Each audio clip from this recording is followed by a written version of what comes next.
Hi, I'm Leanne Ely. I'm a nutritionist, a New York Times best-selling author, and some people even say I'm a life coach. I started the Daily Dish Show to share my story, my truth, and my journey to vibrancy, and to inspire others to do the same. Because it's all about grit, perseverance, and finding a way despite the odds. It's about embracing the whole woman, not just the parts that are easy to love, and feeding her heart, mind, body, and soul. But I found that this isn't just my story, it's your story too. It's go time. This is the Daily Dish. We're going to just jump right into the show. I had a really interesting recap with one of my favorite books, which is Atomic Habits. I love the whole book, Atomic Habits, because basically the premise of the book is just like these little things done consistently totally move the needle in your life, which we all know, right? That's in our knowing. I believe that's in our knowing. But actually doing it, that's the big deal. And one of the places that I think James Clear gets so granular and so smart with the way he talks about it is just like, all you got to do is this, and then just a little bit of this and a little bit of that. It is a great book, Lynn, and I have it. I'm actually going to read it again, and I'm going to put it possibly on Audible and read it with Audible and just get through it that way. Just because I love to absorb stuff like that. That's so spectacularly truthful and helpful. I found it to be one of the best books that I read in, I think it was 2018. So, also, speaking of people worthy of quotes, we have a James Clear quote in one of our quote decks. But this anonymous quote just was a cosmic 2x4 for me. You don't have what you want because you're not committed to it. And that's a call out, cosmic 2x4, isn't it? What do you want? Well, if you're committed to it, you're going to get it. Have you noticed that? Our commitment level gets us exactly what it is that we want. And if we are committed 100% all the way in, it gets us so much better. It does. Lincoln's in here, by the way. Lincoln, you want to come over and say hello? He's looking at me like, yeah, I don't think so. Anyway, just thought I would throw that in there. So James Clear, I put together some stuff because, one of his whole things is being excellent, and how excellent really is just a matter of habit. And as a matter of fact, what he says is the process of pursuing excellence is more important than the results of achieving it. I agree with that, because this is the crucible, really. This is the place of learning. This is the place where we get down to brass tacks and we start to understand what we're all about. Because, we're going to get into this and everything, talking about habit, because habit is a reflection of how excellent our habits are or how excellent they're not. That's it. Terry says she's got that on the quote stand this week. I mean, right? Yeah, got to have it on the quote stand. So, I'm constantly altering my environment with quotes. And as a matter of fact, I just talked to a woman today. I will tell you one other thing. The sidebar for excellence is recognizing your strengths and recognizing your weaknesses. And one of my weaknesses is, and I'm not about to dedicate 10,000 hours of mastery to learning how to be organized in the way like a professional organizer would be when it comes to like paperwork and all of this kind of stuff. So I just hired a woman who's going to come in and we're going to do my office. I'm really tired of the way it looks, and I've got piles and stuff. It doesn't look bad, because I can't stand just absolute chaos, but it doesn't look great.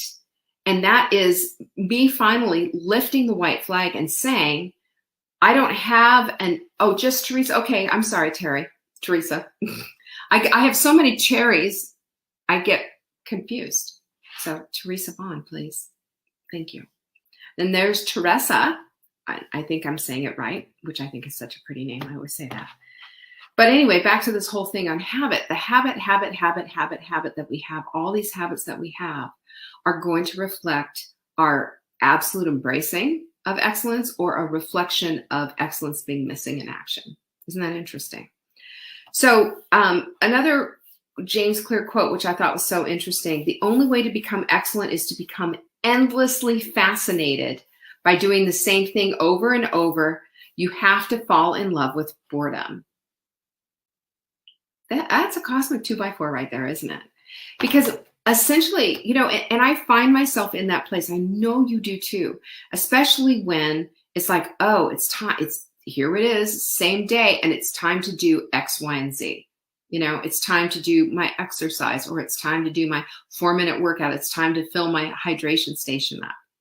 And sometimes I'm just like, ugh, do I really want to do this? And oh, well, I didn't get that other bottle, but I'll get it later. And then it doesn't happen. It doesn't happen. That's the thing that's interesting. Finding ourselves in this place of understanding that habit is the name of the game. It really is the name of the game.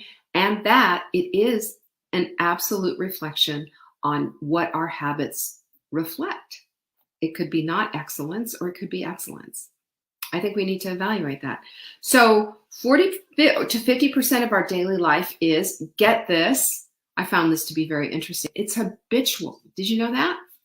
40 to 50% of our daily life is habitual.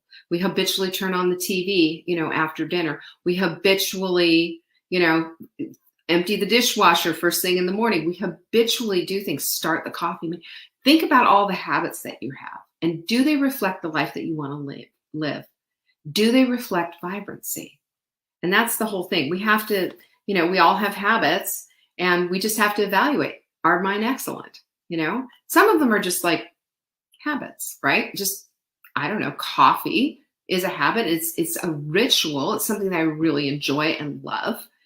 And do I need to evaluate that? No, I pretty much got that one down. But next, what is your habit? What is that? Where are the habits falling down?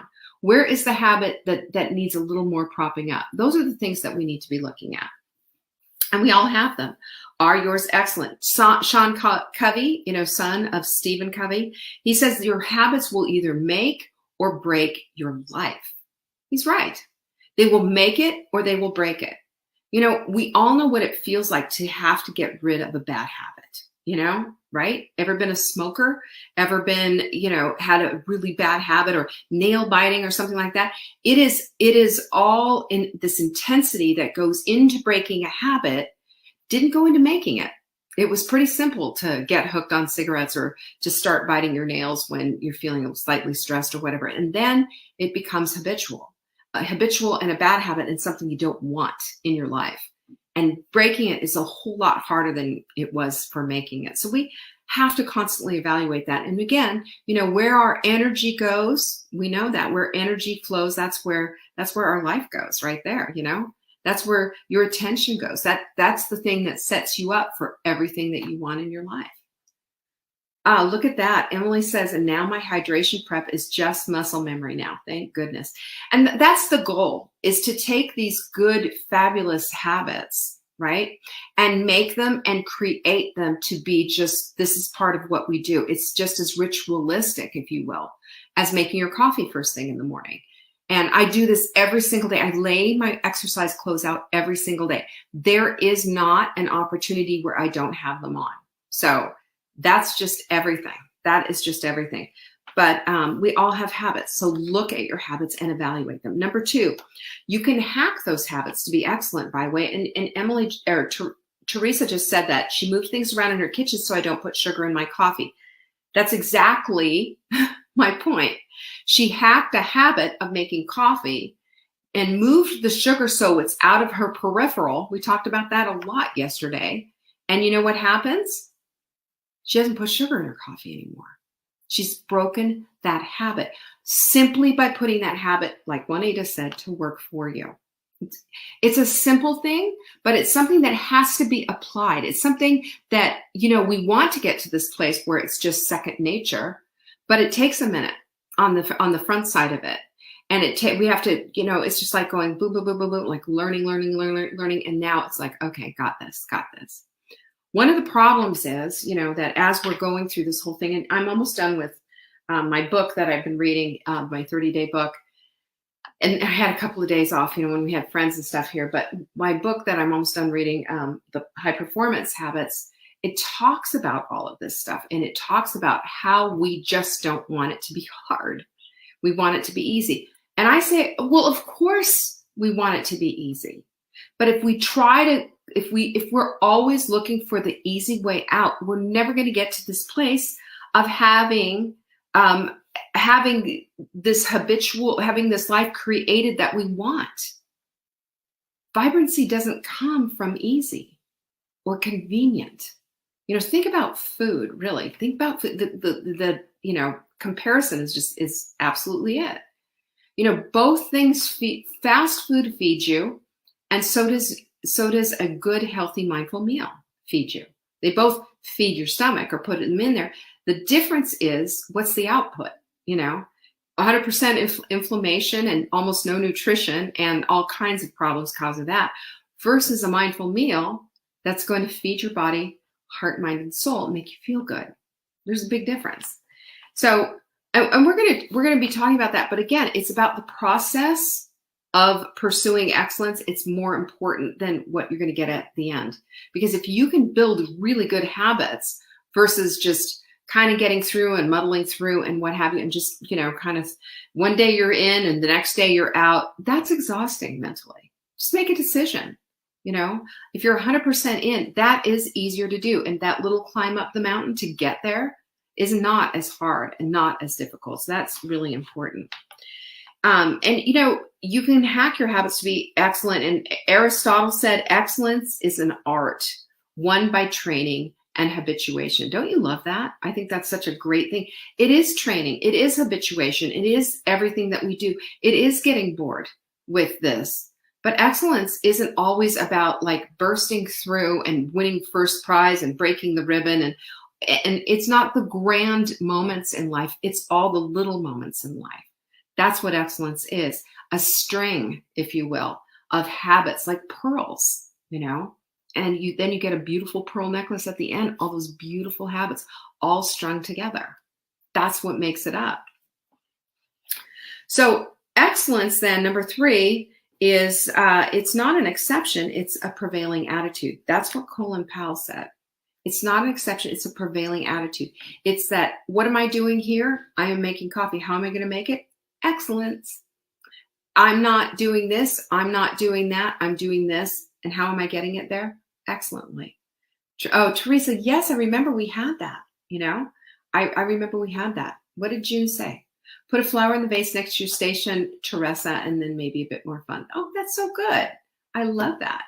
Yeah, making things better is what we do. And we have don't we have such creativity? I mean, I rest my case. Look at what June just said. Isn't that a lovely idea? And we can do things that light us up. Everything doesn't have to be punishment. It might be hard. It might be a struggle. It might take effort. It might be, this is, not easy. But anything worth achieving has that all with it. But it doesn't have to be torture. Okay? Getting that hydration station set up at night and putting a flower out to remind yourself, that's beautiful. Of course. That's saying you're worth this. And look at this flower blooming because of the water. Do this for yourself. This is how we become in full bloom. Ooh, look how that all connected up. Gwen, we're just glad you're here. Nice to see you. So I love that. And, we have the opportunity then at any point to take a look at the system that we already have in place. Can we hack it? Can we make it a little bit better? Can we put a flower out to remind ourselves to set up the hydration station? Can we use things that were already in place? Can we use things that are already in place to help us with other things? We've talked about that before. You remember that whole discussion, right? Piggybacking. A piggybacked habit is something already on a habit that's well established. So making the coffee and emptying the dishwasher all at the same time just goes into a quick routine, and then throwing in a 4-minute workout before you're allowed that coffee. Yeah, I did that. And that's just fantastic because it's a piggybacked habit, very easy to accomplish. And those two things trigger and remind me. So I like that. Did you know that it takes 10,000 hours, by the way, to master something, anything. If you're going to be a writer, it takes 10,000 hours of writing. If you're going to be, think about it.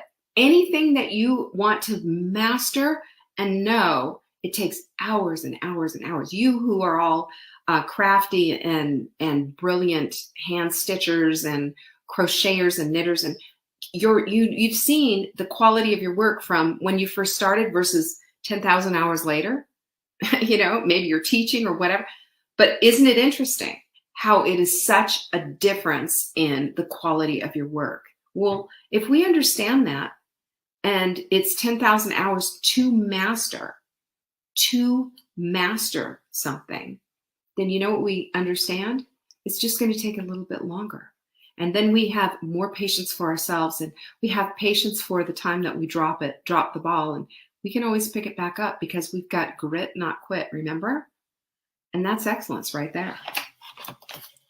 10,000 hours to master something. And I think about, when I first started writing, this is back in the 90s, and I got my first book contract. And it was, I won't even get into the whole thing with the book that I was doing and all of that. But what I found is that I remember saying to my editor at the time, I've never written a book. I don't know what to do or whatever.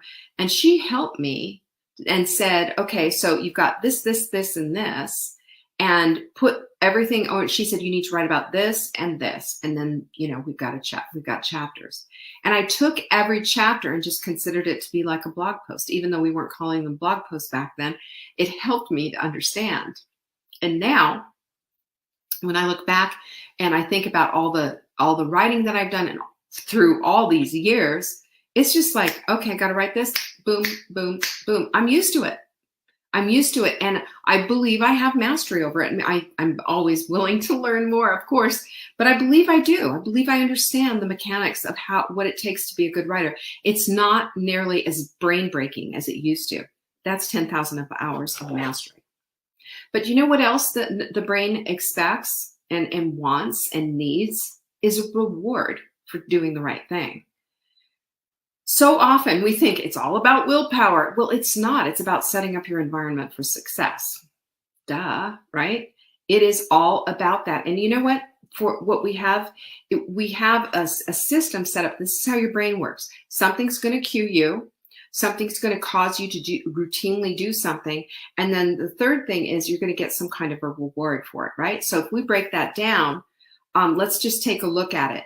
If you have morning rituals established already, and part of that is meditation and whatever, then you get the opportunity, like if you're using your journal, and you can find these journals, by the way, at savvyditter.com/journal. One of the best tools ever, because every single morning, I'll show you, I'm not going to show you my personal stuff. Every single morning, it puts you into a place of thinking about gratitude. Every single morning, it puts you in a place of intentions based on the goals that you set, which was based on some other stuff that you did. It's got pre-work for all of this. And it just changes the way that you perceive your whole day. It's the way you perceive. You start with gratitude. You start with intentions based on your goals, and you start with, this is what I'm going to do. It's incredible. It is incredible. And this is also taking goals that, maybe you would have stretched into a year and squeezing them down into 12 weeks so that you're in it every day, so that it becomes habitual, so that you can have your cue, your routine, and then your reward of saying, I did my morning ritual. That's a reward in and of itself, right? That's enough. With our mindful mug, and I haven't really talked much about it, but our mindful mug is crazy. I love this mindful mug. I love this design. Unfortunately, the dishwasher does too, and they'll eat it up. So you have to hand wash these guys. But our mindful mug teaches us, you see that pinkies up cup too? The mindful mug teaches us to be mindful in our meals, because it's so easy to get distracted from what is what with our meals. It's so easy to say, I'm just going to slap this together. This is just fast. Well, just for now, I'm just going to drive through or pick something up or whatever. Instead, it's like last night when I was making dinner, we make these, we've been eating massive salads lately, just massive salads, and ordering I order way too much stuff from Misfits. You know, I order my stuff from Misfits. And let me just tell you right now, always way too much salad. And then it's like, okay, it's all about the salad and all the things. And it takes me longer to make the salad than it did to make the salmon, you know, way longer. So I'm in there, chop, chop, chop, chop, choppity, chop, chop, chop, chop, chop, chop, chop, chop, some more. But I'm looking at it and thinking, it's gorgeous. It's in living color. It's going to feed me heart, mind, body, and soul. And my reward is that. Now, to get to that habit is that, you know, the salmon and the salad, big salad and everything, and Mark had corn. To get to that place, though, is an intentional thing. And to train yourself to saying, I'm going to be grateful for this and what have you, you can stop and have a mindful mug of bone broth and just think about the mindful meal you're about to eat. What that does is cue yourself that I'm going to eat lovely. I'm going to eat like a lady. I say that, and I know it's just sort of a sexist thing to say maybe, but I had to, because I vacuumed up my food like a Hoover vacuum. Like nobody ate faster. It was like a race was on. But just slowing down and not just shoving food into my mouth made a big difference. And this is what a mindful mug taught me to do. It's great. And I've been doing a mindful mug at night too, with some sleepy time tea. That's just kind of like I'm closing my day. It's become a part of my routine and a beloved part of my routine. This is what we can do for ourselves regularly to reward ourselves for good behavior. Is what it is. So as we have 1 cue, 2 routine, 3 rewards. So journal, you got your morning ritual done and it feels good because you've set your day up. Number 2, you've got your mindful mug and it feels good because you've set up for a mindful meal. It reminds you to be mindful, not just with what's on your plate, but how you eat it as well. And number 3, it's also, you've got a reward there. You've skipped the snacking, you know. You skip the snacking, and that's the reward. Makes you feel good about yourself, feel good about what you've done. Vanessa says, I used to eat so much and so fast because I copied my older brother. I know. I did. I think a lot of it was for me was with children, you know, it was like eat fast so you can deal with all the kids. I mean, I don't know. It just became a thing. But the last part of this whole thing is for excellence is committing to excellence, committing to it. You know, I've had people tell me, and you know, I've coached a lot of people for a lot of years. And over the years, do you know what one of the number one things people excuses for not eating healthfully? It takes too much time. It takes too much time to chop it all. It takes too much time to do the chippity chop chop. Yeah, there it is, veggie, says Emily. Okay. But isn't it worth investing in something? That's an investment in yourself. It's an investment in your body. It's an investment in your mind as well, because you don't feel guilty about that. Does anybody ever feel guilty about eating a beautiful, healthful salad? Anyone? Of course not. You know, you're giving your body the right things that it needs. You know, we had our friends here visiting from out of town and what have you. And we had some fun stuff on the boat, and we had, some wine and all that. And I'll just tell you, we didn't go off the rails like into crazy town and eat a bunch of garbage. But being back into my regular routine, I feel so much better, you know. And we went out to dinner and we did a couple of things. And I just feel better when I'm in my regular routine, doing my regular thing with my hydration station all set up and all of that. That's the excellent way. And you know it. You know exactly how to do this, but you need to commit to it, because your environment's either going to support you or it's going to ruin you. It's going to support the excellent habits that you want, or it's going to take you down. If every time you open up that cupboard and you see stuff that's just like the Oreos are like saying, come to me, or the chips are going over here, I'm over here, this side, left side of the cupboard. How helpful is that? How do you overcome something that's always there? You know, it'd be like, for a smoker, it would be like every drawer that smoker opened was cigarettes sitting there. Got to get rid of that stuff, or you got to get it moved, or whatever. Your environment needs to set you up for success. That's why The quote deck, has all these quotes in them. You've seen the quote deck. We're getting ready for our third one. Quotes help us to remind us and set and trigger and cue our brains that this is what we want, not this other stuff. We need to break the habit and go into the way of excellence. The way of excellence is boring, right? Isn't it? It's boring. It's day in and day out. It's a fascinating thing that we would say, hey, let's get bored. But honestly, let's get bored.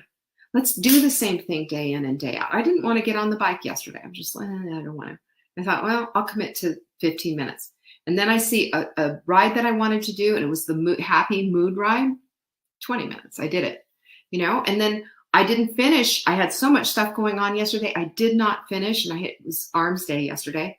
And I said, I'm just going to go downstairs, let the dishes sit for a minute, and go take care of this. And I just went and did my stuff. So everything got done. Did it go the way I wanted it to go during that day? No, but it got finished is the point. And that's where perfectionism comes in and say, well, you didn't do it. You're supposed to do it at 2:00 and you didn't, or whatever.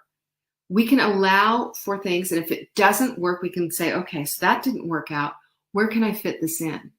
You see how that works? That's the excellent way. And that's the way that's going to basically separate the goats from the sheep. And that's going to make all the difference in the world to you getting things done. Do you love this? It's so good. The excellent way.